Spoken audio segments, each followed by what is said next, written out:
Good morning. I hope you all had a nice Thanksgiving. Isn't it amazing the lengths we go through to help Father with his fourth son? There was a small community in the Midwest, a community maybe a lot like Alpine, that was suffering a drought, a severe drought. Farmers were losing their crops, they were losing their farms, they were losing their livelihoods, they were losing everything that they knew because of this drought. And somebody suggested, well, why don't we get together at the local church and pray to God for rain? So at one Sunday night at 7 p.m., the whole community came together into a church probably about the size of this one, and it was packed. Everywhere you could put a person, they were crunched in. They were all there for the same purpose, to pray for rain. And the preacher gets up to the pulpit and he stands there and he says, friends, he says, do you know why we're here? And they all looked up and they shouted, yes, preacher. It probably wasn't a Catholic church. And he says, we're here to pray to God for rain. And they said, yes, preacher. And he said, do you believe God can make it rain? And they said, yes, preacher. He said, do you really believe God can make it rain? And they said, yes, preacher. He said, do you really believe it's going to rain? Oh, yes, preacher. He said, then why didn't any of you bring an umbrella?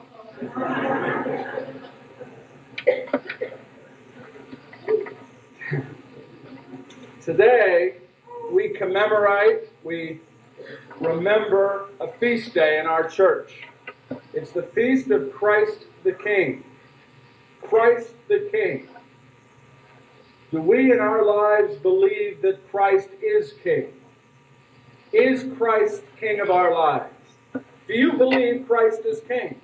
Do you really believe Christ is King? Do you really, truly believe Christ is King? Then are you following his example? Are you living the kind of life that Christ lived and died for? Are you making Christ the example and the focus of your life? Christ the King. One of the problems I think we have in this country is that we don't necessarily understand, I don't think, really what king is all about. We intellectually understand king, sovereign king, but do we really know what a king is? The Old Testament gives us, I think, a wonderful definition. David is being elevated to become king of all Israel, and we're given the definition of king. It is to be a leader and a shepherd. Is Christ a leader? Is Christ a shepherd? Is he a leader to us? Is he a shepherd to us? Do we see Christ as king?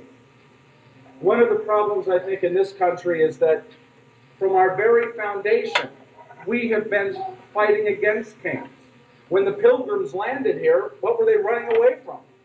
They were running away from the tyranny of kings, kings that were trying to impose their way of worshiping God.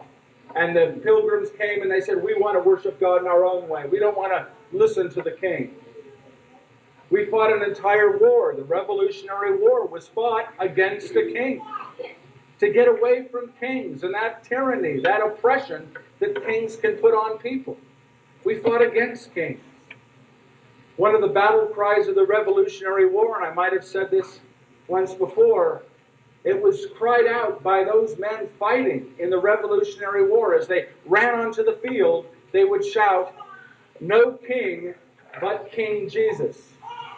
No king but King Jesus. When the war was over and we had won, George Washington was offered a kingship. He was offered to be king of this great new land called America. And he said, no. He said, that's not what we fought for. We fought to create a democracy. We fought to create a republic. He says, this isn't about me being a king. This isn't about establishing a kingship in America. So I think in America, intellectually we understand king, but emotionally we've sort of fought and stayed away from it. When we think of king in this country, what do we think of? Larry King. Rodney King. Bill Zuma came up and said, you have to say Don King, Burger King. How many of us this year turned in more often to Burger King than tuned in to Christ the King? We also had the Lion King, King of rock and roll, the King of the blues. But what do we have as a real king for our lives? Do we look to Christ as that king? I'm going to try to make it simpler, at least for me. Let's look at this feast day not only as Christ the King, but as Christ the example. Because that's, after all, what kings are called to do. Their underlying goal is to be an example to their people. To be an example. Now, we've got some bad examples of this with some of the royalty we find across the seas. But that's what the kings are called to be. They're called to be examples to their people. Was Christ an example? And do we look to Christ today in our lives as our example, as our model, as our role model? How do we see Christ? And who do we look to as our models, as our role models, as our examples? I think in this country we look to sports figures. We look to movie stars. We look to television stars. We look to politicians. Just look at how many people whose lives were disrupted by the O.J. Simpson trial. My word, millions and millions of people tuned in to O.J. because many of them had said when they were younger, boy, I want to be like O.J. Or if my son could grow up to be the star football player that O.J. was. And we put him on a pedestal, as we do with so many. There's an old saying that says, if a house is built on a sandy foundation, it will not stand. It's not strong. When we build our tin idols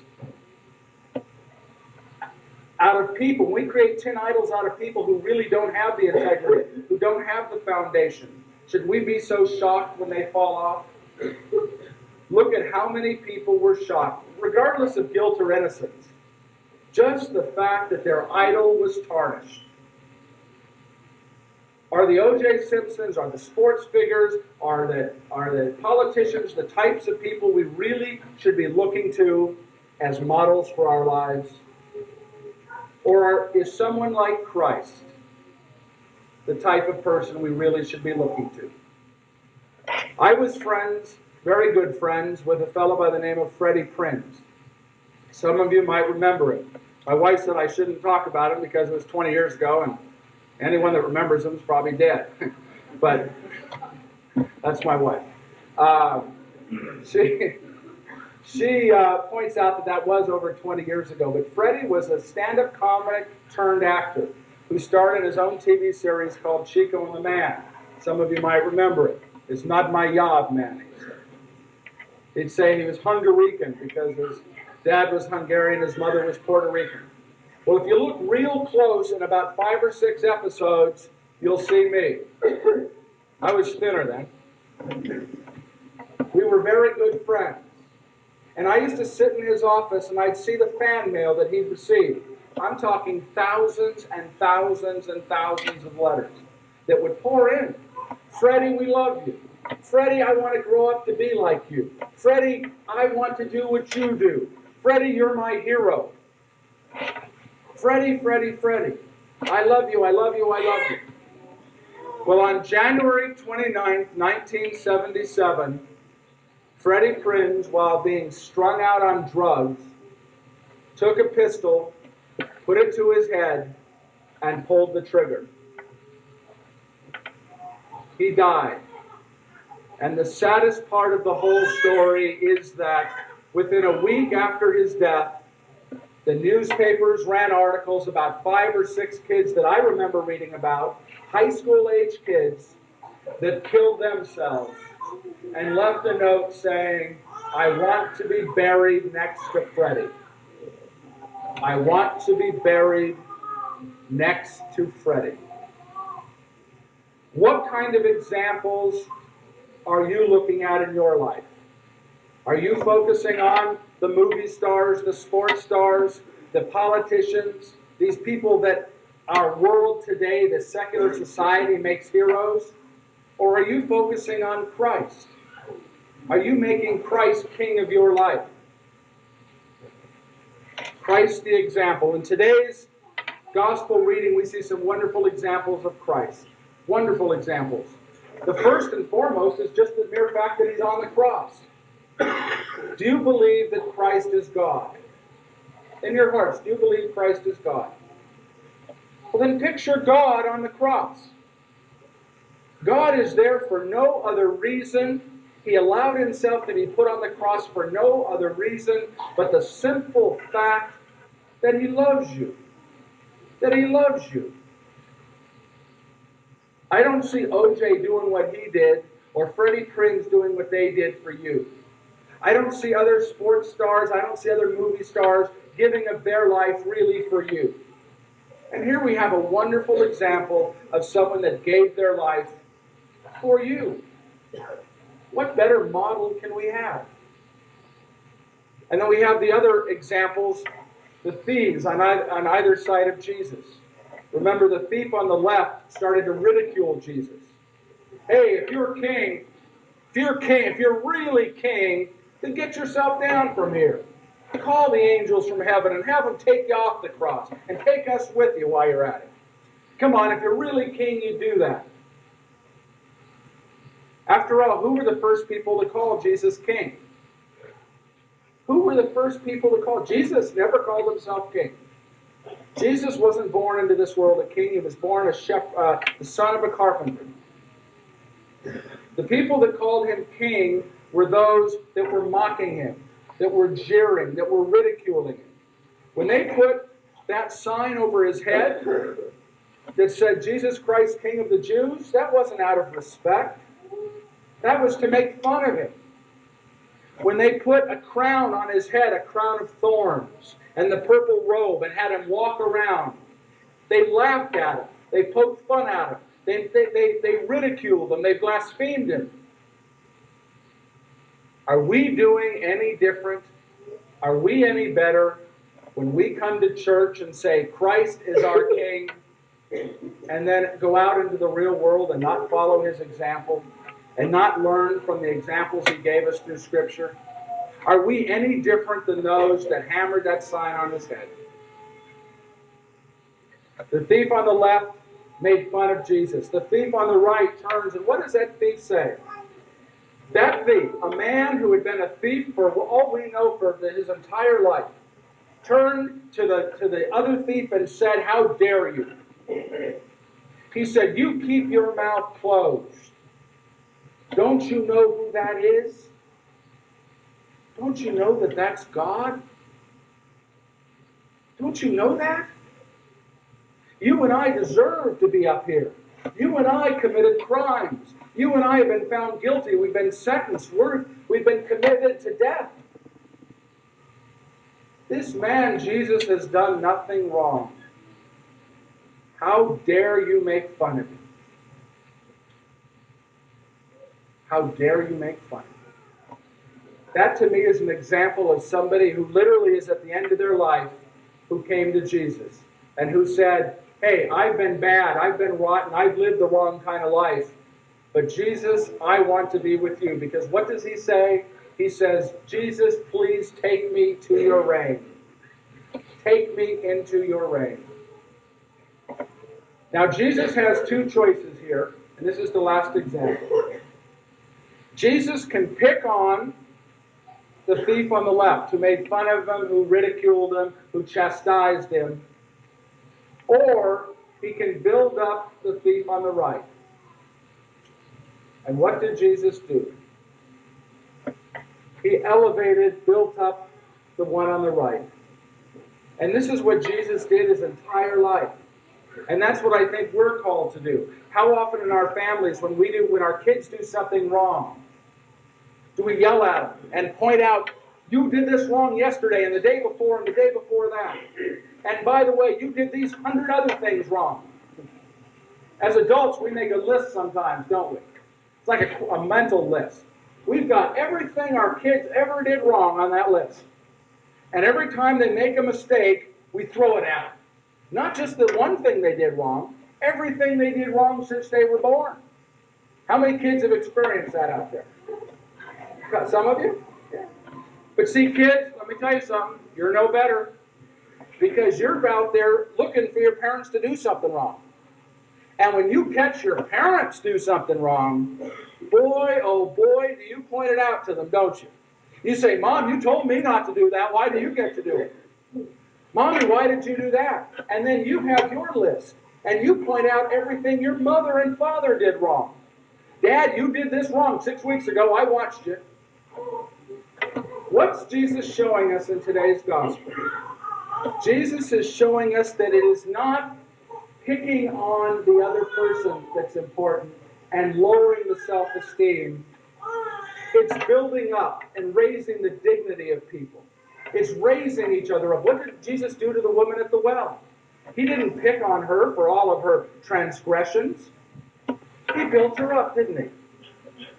Jesus, in his entire life with Mary Magdalene, doesn't point out people's failures, but focuses on those positive things and lifts them up. Jesus is about seeing what is good about us and raising on it, working on it. There's enough things going on in the outside world to break our families down, to destroy our families, to really cave in on our families. We within the family shouldn't be helping it out. Within our own families, I believe, and what I see as the example in the gospel today from Jesus, is that we should be building up our families. Be positive with those around us. Kids, be positive with your parents. Try to remember the good things they do, the sacrifices they make. And parents, remember how happy you were when that child first came into the world. That's how Jesus sees us, as children who have come into the world, and he's raising us up. No matter what we've done, we can always turn to him. And what does Jesus say to that thief on the right? He says, today you will be with me in paradise. Paradise comes from the Persian word which means garden. And Jesus is saying, today you will be with me in the garden. It refers to the palaces of the kings back then. They all had their own private gardens. And only the special, only the select were invited into the garden. It also refers to the Garden of Eden. And that was the last time we human beings were one with God and walked with God and talked with God, one-on-one. So Jesus says to the thief, you've come, you've asked for forgiveness, I give you forgiveness, and today you will be with me in paradise, you will be with me in the garden. So to conclude, I want to encourage you to make Christ the King of your life. Look to Christ as your example, as your model. He's one you can count on. He's not one that will fall short. Look to Christ as your model.